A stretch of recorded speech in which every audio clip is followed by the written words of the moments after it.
These life cycles can be compared to us changing our clothes.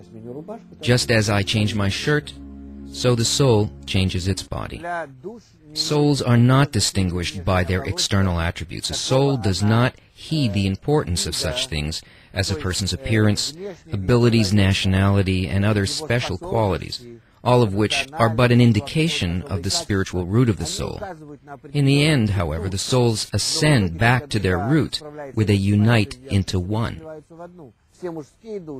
Souls of all men unite into one soul, representing man.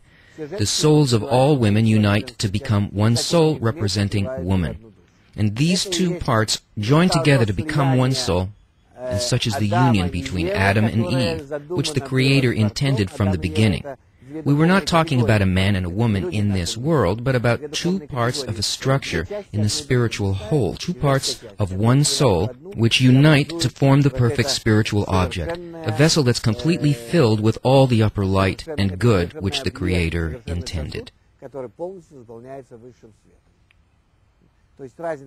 It means that the difference between people on the corporal level is only in their uncorrected state in this world. Thus, when a Kabbalist ascends, neutralizing his body, his egotistical attributes, he unites with all the other souls. It goes without saying that he doesn't need to visit graves for that and perform any rituals. It's absolutely unnecessary, and Kabbalah does not deal with that. Kabbalists are not obligated to perform any physical actions in this world. All of their actions are internal.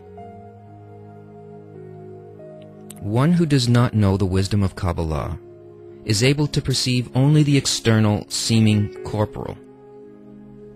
The essence, however, is within and can be attained by way of inner governance. Ramchal. I'm surrounded by an immense sea of information, and I'm a receiving device within it. But I have a very small range: sight, hearing, taste, smell, and tactile sensations, the 5 organs of sense.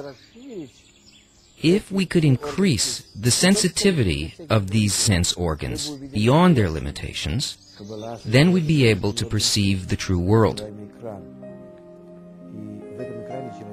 Kabbalah develops a new organ of sense, a screen with which we can perceive not only the bodies but also the souls, the upper forces, and how these forces influence our world in their gradual descent from the upper worlds by way of upper governance. The miracle truth will radiate, and the mouth will utter only the truth, and all that will be revealed in confidence only you will see, but none other. Valasalam. You know, there are stereoscopic images created in such a way that it consists of layers. If one learns to defocus the concentration of your eye, then the hidden layers, they come forth and they reveal the life inside the picture. It's similar with Kabbalah. It allows one to develop the 6th sense organ and to tune it to such a frequency that allows you to see the world in its entirety as the universe of souls, of existence before and after death. It allows you to answer the question about the meaning of life, before it begins and after it ends. It helps you to act correctly so that this life will be spent effectively. And it helps you to see your mission in all of your life cycles up to the present and after this life. You enter a level of existence where you experience eternity and perfection.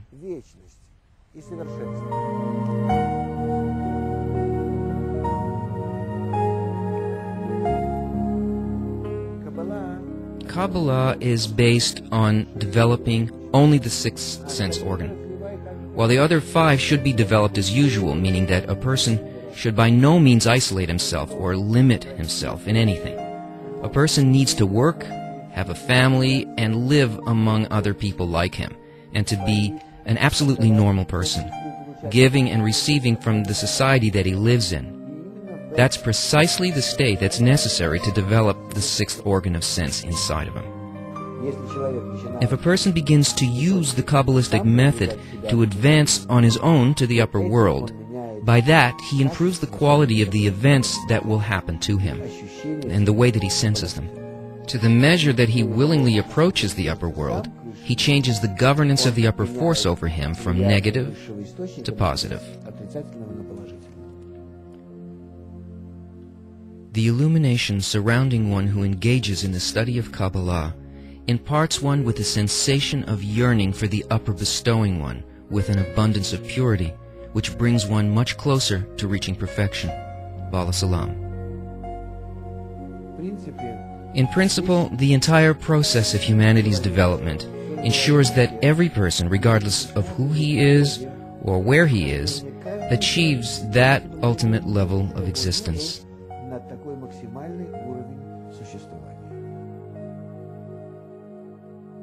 Man is the one and only creature that was made to cleave to the upper.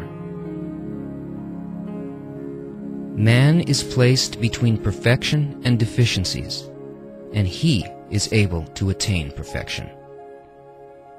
Ramchal.